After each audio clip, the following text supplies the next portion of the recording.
Okay, concerning the listening, there are just a few things that I would like to say before you start your listening task.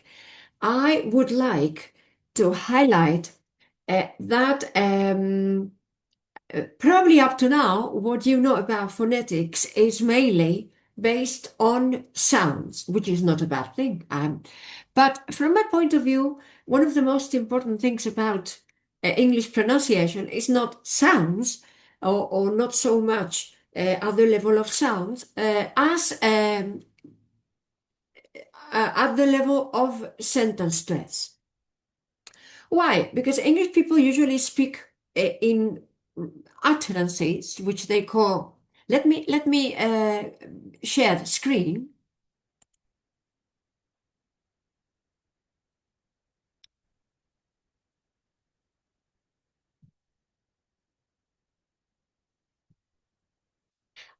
Okay.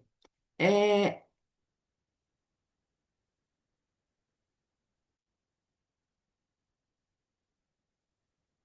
okay.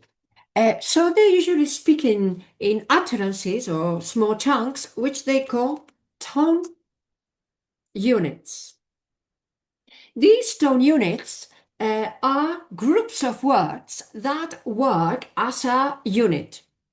Um, for example, uh, a sentence such as, well,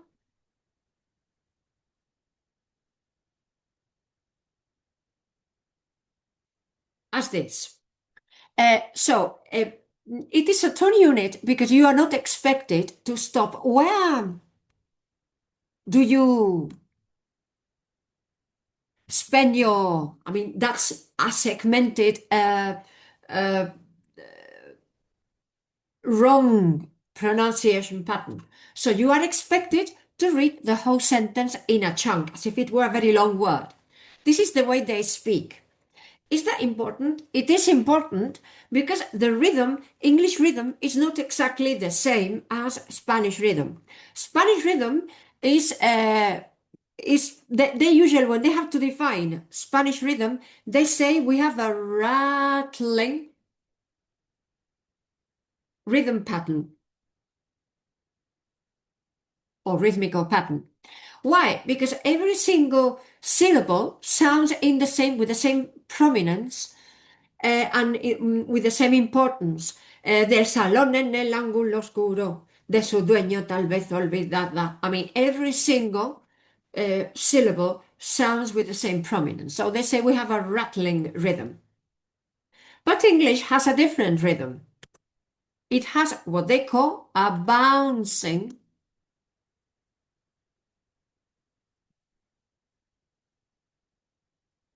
rhythmical pattern.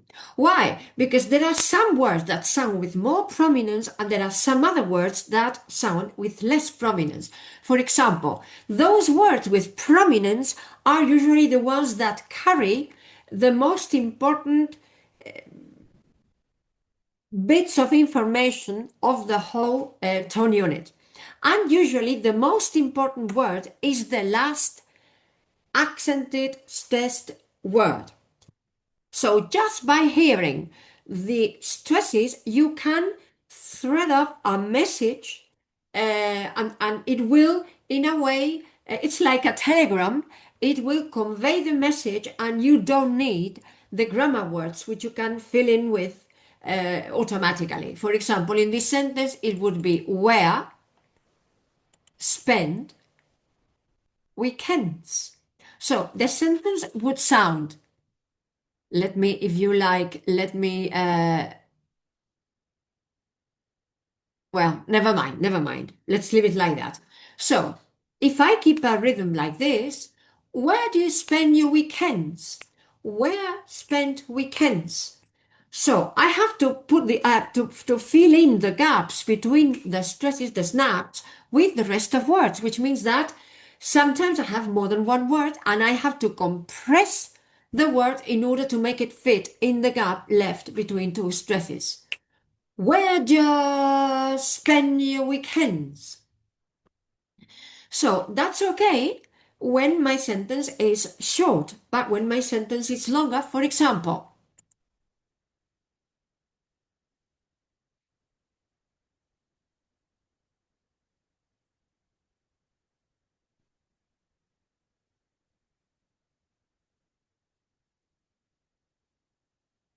Okay, if we have a sentence like this, uh, there are some basic words, essential words that will have to be included in the in the tone unit. Where, live, next, yeah. They are the ones that we need to convey the message that we want to give. But the English, even though they have to introduce some let's say, go between words, stepping stones, and another an extra stepping stones within stone within the whole message, they won't mind, especially middle-aged people, older people who like to pronounce English much more carefully. For example, somebody who wants to speak more carefully and in a more refined way would include going. And it would sound this way: we're going live next year. We're going live next year. And now I begin to fill in. Where are you going to live next year? Okay. But what happens with younger people? Younger people probably they prefer to squash it up a little more, even though it means or it entails sacrificing some words that probably are not so essential. For example, the going. Where live next year would do.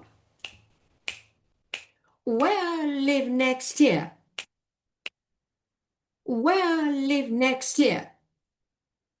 So if I want to fill in that gap with all the words that I have in between where and live, it becomes a little challenging because there are too many words to fit the gap.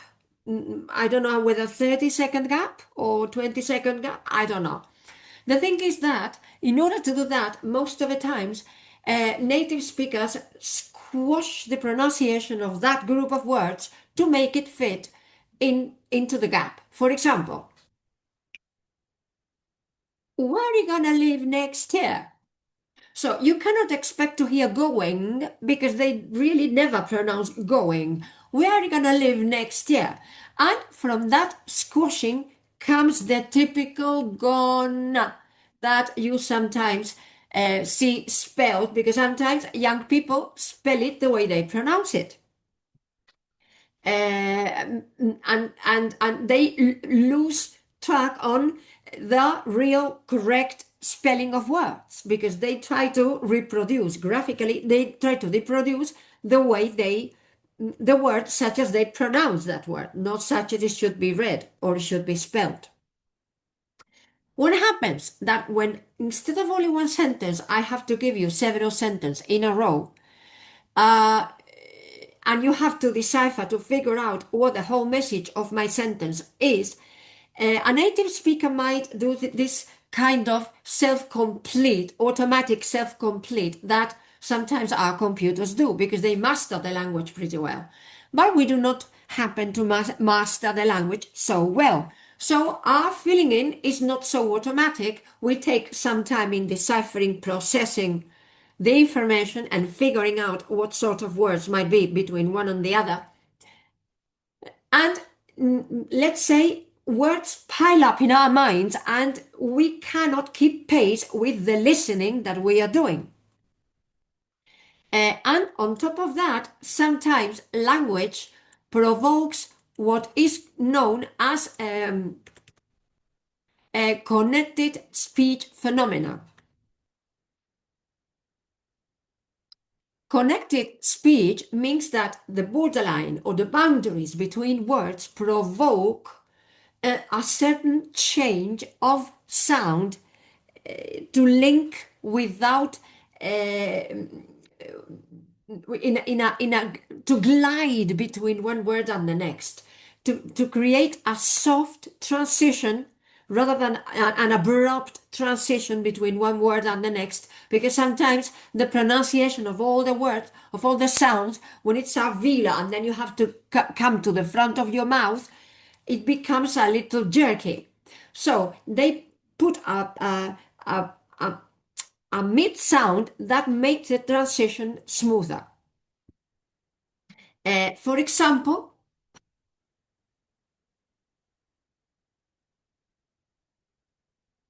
in this sentence, these two sounds would sound like a cha sound. Sorry, if you pronounce them well, I know what you do, what you do.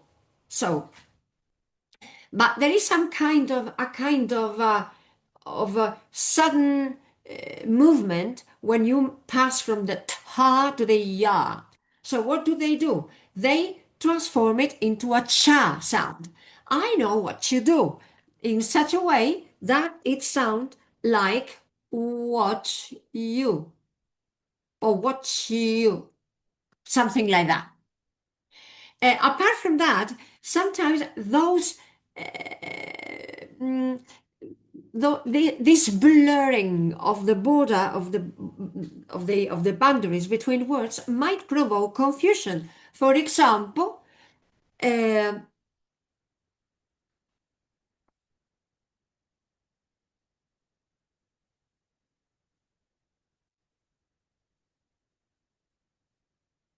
where are you and your wife going to spend the holiday? And the reply is Alaska. Alaska.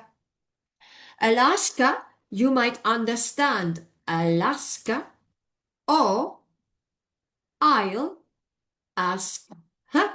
Because the ha in English, it's mute. It's not mute. It's very, very soft. Sometimes muting certain accents, but it's very soft. So Alaska might sound as I'll ask her. I'll ask her. And that might provoke confusion. In fact, contractions are a consequence of the spoken rhythm, not the other way around. For example, when you start in A2, they tell you, are you English? If your reply is, they tell you, you cannot contract in short answers. Why is that? Because, well, if you say no, no, tone unit.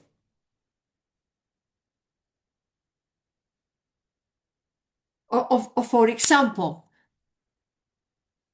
um,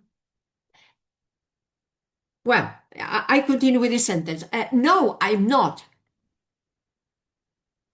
Okay, here I did contract because I contracted the verb to be. Yes, but I cannot contract the not. I cannot contract the not. Or for example, is she English? No. Turn unit. She isn't. Okay, here I contracted, but I contracted is and not together. Why? Because my stress in the second tone unit falls here.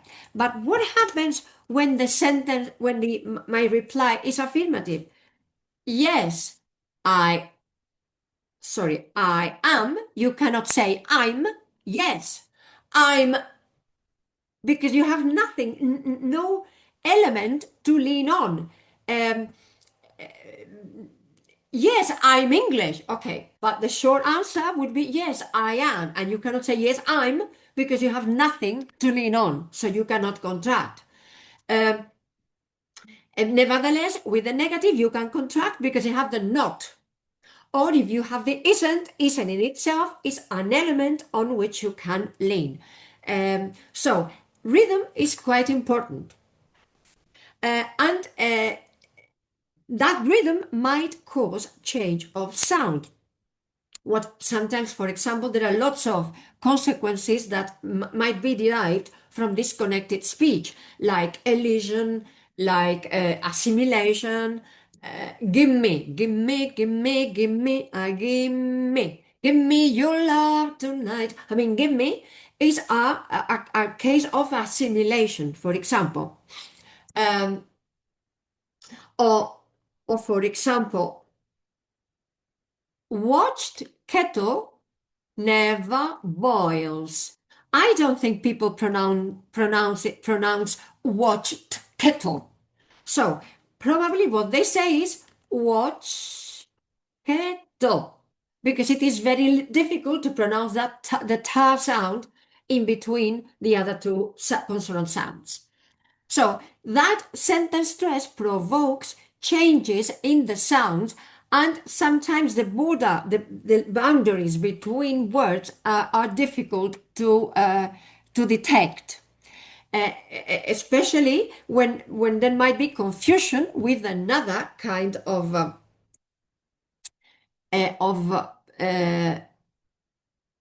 another word or another phrase that might be pronounced in the same way. That's exactly what happens with listenings. With listenings, you have a number of sentences, one after the other in a go, spoken more than fast, sometimes fast, but spoken fluently. And so in this fluent pronunciation, there is continuance in the speaking, and the native speaker speaks quite naturally and gliding from word to word without stoppages. And in your mind, words pile up, and you find it difficult to decipher the message in time to perceive what comes next. Because while you are deciphering, the speaker continues speaking, and that's the difficulty of listening.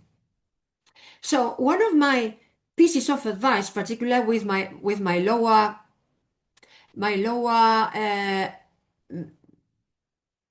students, let me write on top of here if I can. Okay, here. Okay. One of my pieces of advice is, okay, before the listening, try to remember this word.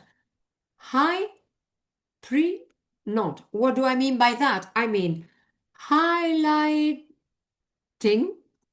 predicting, note taking. Well, note taking. Okay, what do I mean by highlighting?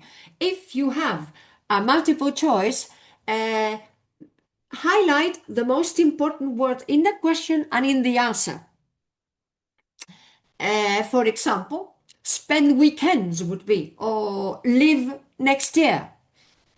That would be the highlight of that sentence. When you have a listening, I suggest highlighting those prominent words in the text. Well, when they tell you prepare the listening, it's not only reading.